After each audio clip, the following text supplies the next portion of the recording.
അതുകൊണ്ട് തന്നെ നമ്മുടെ കാലുകളുടെ സംരക്ഷണത്തെക്കുറിച്ചും കാലുകളുടെ സൗന്ദര്യം നിലനിർത്തുന്നതിനെ കുറിച്ചൊക്കെയാണ് നമ്മൾ സംസാരിച്ചുകൊണ്ടിരുന്നത്.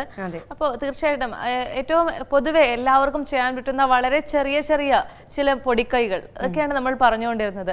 ഇപ്പോൾ നമുക്ക് എപ്പോഴും സമയമുള്ള ഏതെങ്കിലും ഒരു സമയത്ത് നമ്മൾ ഇരുന്നു കൊണ്ട് എന്തെങ്കിലും ജോലി ചെയ്യുന്ന സമയത്തെങ്കിലും കുറച്ച് ഷാംപൂ ഉള്ള ഇളം ചൂടുവെള്ളത്തിൽ ഇളം ചൂടുവെള്ളത്തിൽ കാല് ഇറക്കി വെക്കാൻ ശ്രമിക്കുക. അങ്ങനെ അപ്പോ കുറെയൊക്കെ കാല് തണുത്ത് കഴിയുമ്പോൾ കിട്ടും. അതുപോലെ തന്നെ പ്യൂമിസ്റ്റോൺ എന്ന് പറയുന്നത് നമുക്ക് ഈ എല്ലാ ബ്യൂട്ടി മാർക്കറ്റുകളിലും കിട്ടാറുണ്ട്. അത് ഉപയോഗിച്ച് കാലുകൾ ഉരച്ചു കഴുകുന്നത് നല്ലതാണ്. പണ്ട് ഈ കരിങ്കല്ലിലൊക്കെ കാല് ഉരച്ച് കഴുകിക്കൊണ്ടിരുന്ന ഒരു സമയം ഡെഡ് സെൽസ് അടിയുന്നതും. കാരണം ഇപ്പൊ ഒരു കയ്യിലൊക്കെ ആണെങ്കിൽ നമ്മൾ സോപ്പൊക്കെ ഇട്ട് തേച്ച് കഴുകുന്നതും കൈക്ക് ഒരു മിനിമം എക്സ്പോഷർ ഒക്കെ ഉള്ളതുകൊണ്ടും ഡെഡ് സെൽസ് കയ്യിലതും മുഖത്തതും ഒക്കെ നമ്മൾ കുറേയൊക്കെ മാറും. എക്സ്ഫോളിയേഷൻ ഉണ്ട്.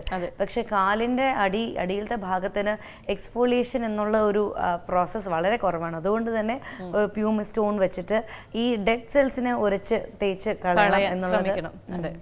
അതുകൊണ്ട് അങ്ങനെ ഇത്തരം കാര്യങ്ങൾ പറഞ്ഞുകൊണ്ട് അടുത്ത സെഗ്മെന്റിലേക്ക് പോവുകയാണ്. അടുത്ത സെഗ്മെന്റ് ഫെങ് ഷുയി.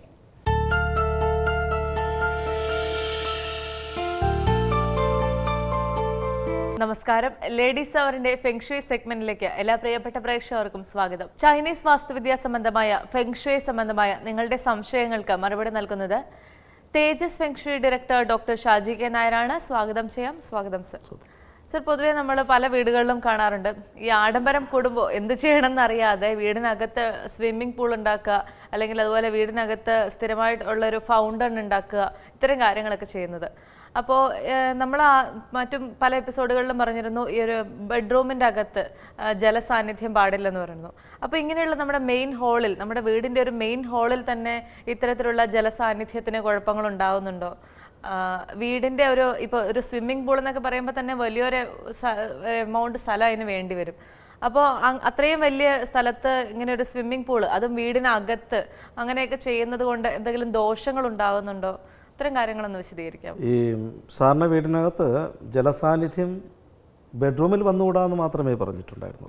അത്രേ ഉള്ളൂ. അപ്പോൾ ജലസാന്നിധ്യം വീടിനകത്ത് വരാം. വാട്ടർ ഫൗണ്ടനൊക്കെ നമുക്ക് വീട്ടിൽ സെറ്റ് ചെയ്യാൻ പറ്റും. കാരണം വീടിൻ്റെ സിറ്റിങ്ങും അതേപോലെ തന്നെ അതിൻ്റെ ഫ്രണ്ട് ഡയറക്ഷനും, ഈ രണ്ട് ഡയറക്ഷനും നോക്കിയിട്ട് നമുക്ക് അതിനകത്ത് വാട്ടർ ഫൗണ്ടൻ സെറ്റ് ചെയ്യേണ്ടതുണ്ട്. കാരണം ഈ നമ്മുടെ വാട്ടർ ഫെങ് ഷുയിയിൽ വാട്ടർ ഫൗണ്ടൻ ഉപയോഗിച്ചുകൊണ്ട് ഫെങ് ഷുയിയുടെ ഒരു എനർജി ലെവൽ കറക്റ്റ് ചെയ്യുന്ന ഒരു രീതിയുണ്ട്. ഫെങ് ഷുയിൽ തന്നെ 4 ഐറ്റം ഉണ്ട്. ബേസിക് ഫെങ് ഷുയി ഉണ്ട്, വാട്ടർ ഫെങ് ഷുയി ഉണ്ട്, ലാൻഡ്സ്കേപ്പ് ഉണ്ട്, അത് തന്നെ ഫ്ലൈയിങ് സ്റ്റാർ ഉണ്ട്. അപ്പം ഇതിൽ വാട്ടർ ഫെങ് ഷുയിൽ ഫൗണ്ടൻ ആവശ്യമാണ്. അതിൽ നമുക്ക് ഉചിതമായിട്ടുള്ള സ്ഥാനങ്ങളിൽ ഫൗണ്ടൻ സെറ്റ് ചെയ്തുകൊണ്ട് അല്ലെങ്കിൽ ജലസാന്നിധ്യം കൊടുത്തുകൊണ്ട് നമുക്ക് ആ ഒരു എനർജി ലെവൽ കറക്റ്റ് ചെയ്തെടുക്കുവാൻ ഫെങ് ഷുയിൽ നമുക്ക് ഇത് ജലം ആവശ്യമുണ്ട്. പിന്നെ ഈ വീടിനുള്ളിൽ സ്വിമ്മിംഗ് പൂൾ, അത് കറക്റ്റായിട്ടുള്ളൊരു ക്വസ്റ്റ്യനാണ് വന്നിട്ടുള്ളത്. കാരണം കഴിഞ്ഞ ഒരു 1.5 വർഷത്തേക്ക് മുന്നേ നമ്മുടെ ട്രിവാൻഡ്രം ഡിസ്ട്രിക്റ്റിലെ പേരൂർക്കട ഇന്ദിരാനഗർ എന്ന് പറഞ്ഞൊരു സ്ഥലത്തൊരു വീട് നോക്കുവാൻ ഞാൻ പോയി. ആ വീടിനകത്ത് ഒരു 3 നില വീടാണ്. സാമാന്യം കൊള്ളാമെന്നുള്ളൊരു വീടാണ്. ഒരു പുള്ളി വീട് വിറ്റു. അപ്പോൾ പുള്ളിയുടെ ഫ്രണ്ട് തന്നെ ആ വീട് വാങ്ങി. അപ്പോൾ സാമ്പത്തികം നല്ല രീതിയിലുണ്ടായിരുന്നുകൊണ്ട് ആ വീട് വാങ്ങി. ആ വീട് വാങ്ങിക്കഴിഞ്ഞപ്പോൾ അദ്ദേഹത്തിൻ്റെ സാമ്പത്തികം നഷ്ടപ്പെട്ടു. കാരണം വളരെ ഒരു ഇതായിട്ട്, കാരണം ആ വീട്ടിൽ വന്ന് കയറിയപ്പോൾ തന്നെ തൊഴിൽ തടസ്സവും കാര്യങ്ങളൊക്കെ ഉണ്ടായിക്കൊണ്ടിരിക്കുന്ന ഒരവസ്ഥയിൽ എന്നെ വിളിക്കുകയും ഞാൻ ആ വീട് പോയി നോക്കി. ആ ഗ്രൗണ്ട് ഫ്ലോർ വലിയ പ്രോബ്ലം ഇല്ല, സെക്കൻഡ് ഫ്ലോർ വലിയ ഇതില്ല. 3rd ഫ്ലോറിൽ കയറിയപ്പോഴാണ് തെക്ക് ഭാഗത്ത് ഒരു 3 മീറ്റർ വീതിക്കും ഒരു 6 മീറ്റർ നീളത്തിനും ഒരു പൂൾ വെള്ളം നിറച്ചിട്ടേക്കുക. അതും ശ്രദ്ധിക്കുക, തെക്ക് ഭാഗത്താണ്, 3ാമത്തെ നിലയിലാണ്. അതിൻ്റെ നേരെ താഴെ അവരുടെ മാസ്റ്റർ ബെഡ്റൂമാണ്. ബെഡ്റൂമിൻ്റെ നേരെ മുകളിൽ ജലസാന്നിധ്യമാണുള്ളത്. അപ്പം എങ്ങനെ എഫക്റ്റ് ചെയ്യണമെന്ന് നമുക്കൊന്ന് ചിന്തിക്കാം. അപ്പം ഇങ്ങനെയുള്ള ഇത്, കാരണം അത് സാമ്പത്തികം, കാശിൻ്റെ കൂടുതൽ കൊണ്ട് അവർക്ക് ഇപ്പം പുറത്തുള്ള സ്വിമ്മിംഗ് പൂളിലൊന്നും പോയി നീന്തണ്ട, ഡെയിലി ഒരു എക്സസൈസ് ആവട്ടെ എന്ന് പറഞ്ഞുകൊണ്ട് സ്വന്തം വീടിൻ്റെ 3ാമത്തെ നിലയിലൊരു സ്വിമ്മിംഗ് പൂൾ ഉണ്ടാക്കി എന്താ പറയുക നശിച്ചു പോയിട്ടുള്ള ഒരാളുടെ ഇതാണത്. അത് എന്താ പറയുക, അത് മാറ്റി വെച്ചു. ഞാൻ അവിടെ നിന്ന് മാറ്റിച്ചതിന് ശേഷം അത് വളരെ നല്ലൊരു പോസിറ്റീവായിട്ടുള്ള എഫക്റ്റ് അവർക്ക് കിട്ടി. അപ്പോൾ സ്വാഭാവികമായിട്ട് നമുക്ക് സ്വിമ്മിംഗ് പൂൾ വീട്ടിൽ ചെയ്തുകൂടെ എന്ന് വെച്ചാൽ ചെയ്യാം. അല്ല, അപ്പോൾ അങ്ങനെ ഒരു സ്വിമ്മിംഗ് പൂൾ എന്ന് പറയുമ്പോൾ അതിൽ ആ വെള്ളം ഉപയോഗിക്കാതിരുന്ന പ്രശ്നം മാറുമോ? ജലസാന്നിധ്യമേ അവിടെ പാടില്ല, വെള്ളമേ അവിടെ പാടില്ല. അല്ല അത് മൊത്തമായിട്ട് മാറ്റിക്കളഞ്ഞിട്ട് ആ പൂൾ അവിടെ നിന്ന് കട്ട് ചെയ്ത്, കാരണം കുഴിഞ്ഞിരിക്കുന്ന ഒരു ഭാഗമാണ് അത് കട്ട് ചെയ്തിട്ട് കുട്ടികളൊരു സ്റ്റഡി റൂമായിട്ടൊക്കെ ഞാനത് സെറ്റ് ചെയ്ത് കൊടുത്തിട്ടുണ്ടായിരുന്നു. അപ്പോൾ നമുക്ക് സ്വിമ്മിംഗ് പൂൾ സെറ്റ് ചെയ്യാം വീടിൻ്റെ പുറത്ത് കിഴക്ക് ഭാഗത്തോ അല്ലെങ്കിൽ വടക്ക് ഭാഗത്തൊക്കെ നമുക്ക് സ്വിമ്മിംഗ് പൂൾ സെറ്റ് ചെയ്യുന്നതിന് കുഴപ്പമൊന്നുമില്ല. അല്പം സ്ഥലമൊക്കെ ഉണ്ടെങ്കിൽ നമുക്ക് അങ്ങനെ ചെയ്യാം. അതിന് ഓരോ പൂളിനും ഓരോ അളവുകളുണ്ട്, അതിന് സൂട്ടബിളായിട്ടുള്ള അളവിന് നമുക്ക് പൂൾ സെറ്റ് ചെയ്യുന്നതിന് തെറ്റില്ല. പക്ഷേ വീടിനകത്ത് കൊണ്ടുവന്ന് മുകളിലത്തെ നിലയിലും അവിടെയൊക്കെ കൊണ്ടുവന്ന് ഇത് സ്വിമ്മിംഗ് പൂളൊക്കെ സെറ്റ് ചെയ്ത് കഴിഞ്ഞാൽ അത് ഈവൻ വാട്ടർ ടാങ്ക് പോലും നമുക്ക് സെറ്റ് ചെയ്യേണ്ട സ്ഥലമുണ്ട്. സൗത്ത് വെസ്റ്റിലൊക്കെയാണ് വാട്ടർ ടാങ്ക് വയ്ക്കാൻ പറ്റുന്നത്. കാരണം വെച്ചാൽ ആ ഒരു എനർജി ബാലൻസിങ് ചെയ്യുവാൻ വേണ്ടി വീടിൻ്റെ കന്നി ഭാഗത്ത് മുകളിലത്തെ നിലയിൽ അവിടെയൊക്കെ വാട്ടർ ടാങ്ക് വയ്ക്കാവുള്ളൂ. അങ്ങനെയൊക്കെയുള്ള കുറേ കാര്യങ്ങളൊക്കെ ഉണ്ട്. അതൊക്കെ വളരെ ശ്രദ്ധിച്ചൊരു വീട് ചെയ്യുമ്പോൾ തന്നെ A to Z കാര്യങ്ങൾ തലനാരിഴയ്ക്ക് കീറി പരിശോധിക്കുക എന്നൊക്കെ പറയും. അങ്ങനെയൊക്കെ നോക്കിയതിന് ശേഷം മാത്രമേ നമ്മളിങ്ങനെയുള്ള കാര്യങ്ങളൊക്കെ നമുക്ക് ചെയ്യാൻ പാടുള്ളൂ. എടുത്ത് ചാടിയാൽ ഒത്തിരി ബുദ്ധിമുട്ടുണ്ടാവും. പിന്നെ വാട്ടർ ഫൗണ്ടനൊക്കെ വീട്ടിൽ സെറ്റ് ചെയ്യാൻ പറ്റും. വാട്ടർ ഫൗണ്ടൻ സെറ്റ് ചെയ്യുമ്പോൾ കിഴക്ക് നിന്ന് വെള്ളം ഉള്ളിലോട്ട് വീഴുന്ന രീതിയിലൊക്കെ നമുക്ക് സെറ്റ് ചെയ്ത് കഴിഞ്ഞാൽ ഏറ്റവും നല്ലതാണ്.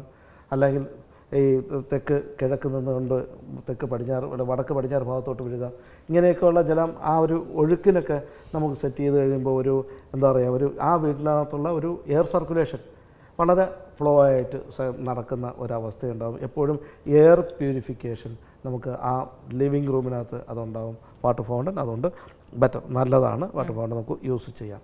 അപ്പോൾ ഇതേപോലുള്ള കാര്യങ്ങളൊക്കെ ഫൗണ്ടൻ ആണെങ്കിലോ ഇപ്പോൾ വാട്ടർ ഫുള്ളിന് അല്ലെങ്കിൽ കുഴപ്പമില്ല എന്ന് പറയുമ്പോൾ ഏത് വീടിന്റെ ഏത് ഭാഗത്തോ അല്ല, ഇതേപോലെ സൗത്ത് ഈസ്റ്റ് ഭാഗത്തോ അല്ലെങ്കിൽ ഈസ്റ്റ് ഭാഗത്തോ ഒക്കെ നമുക്ക് സെറ്റ് ചെയ്ത് കഴിഞ്ഞാൽ വാട്ടർ ഫൗണ്ടൻ സെറ്റ് ചെയ്യാൻ നമുക്ക് പ്രോബ്ലം ഇല്ല.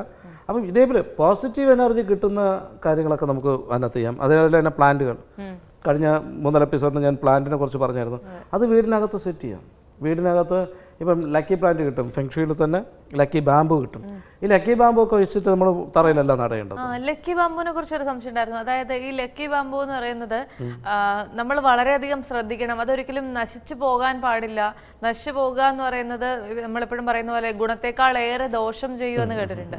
അത് സത്യമാണോ? അത് അങ്ങനെയുണ്ടോ? ഈ ലക്കി ബാമ്പു നമ്മളെപ്പോഴും ശ്രദ്ധിക്കേണ്ടത്, നമുക്കൊരു ശ്രദ്ധിച്ചിട്ടുണ്ടോ ഒരു ചുവന്ന റിബൺ ഒരു ഇത് കെട്ടിയിട്ടുള്ള ഒരു ബാമ്പു, അതിനകത്ത് ശുദ്ധമായിട്ടുള്ള വെള്ളത്തിലാണ് അത് വയ്ക്കേണ്ടത്. ഒരു ഗ്ലാസ് ബൗളിൽ ശുദ്ധമായിട്ടുള്ള വെള്ളത്തിന് അതിനകത്ത് വയ്ക്കണം. അത് ബെഡ്റൂമിൽ വയ്ക്കാൻ പാടില്ല.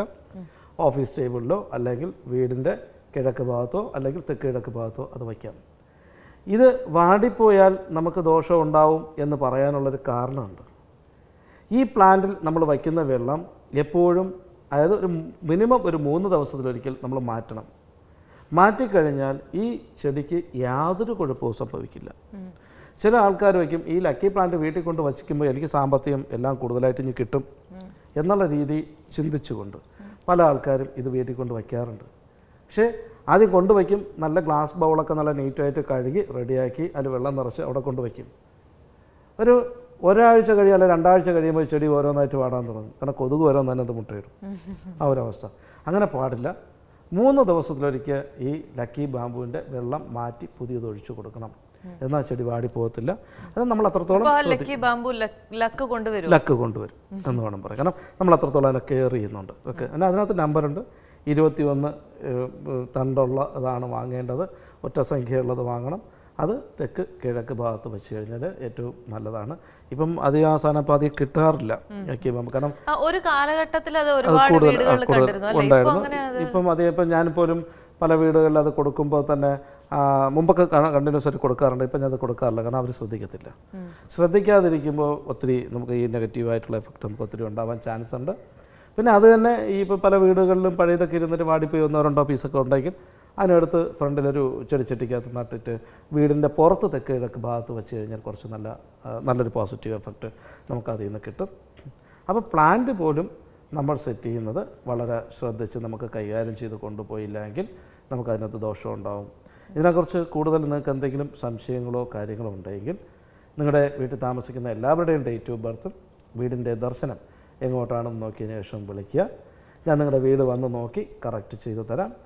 അല്ലെങ്കിൽ ഡയറക്റ്റ് കാണണമെന്നുണ്ടെങ്കിൽ വെഞ്ഞാറമൂട്, ട്രിവാൻഡ്രം ഡിസ്ട്രിക്റ്റിൽ വെഞ്ഞാറമൂട് ഇലഞ്ഞിക്കാവ് ചാമുണ്ഡി ദേവി കുബേരക്ഷേത്രം കേരളത്തിലെ ആദ്യത്തെ കുബേരക്ഷേത്രമാണ്.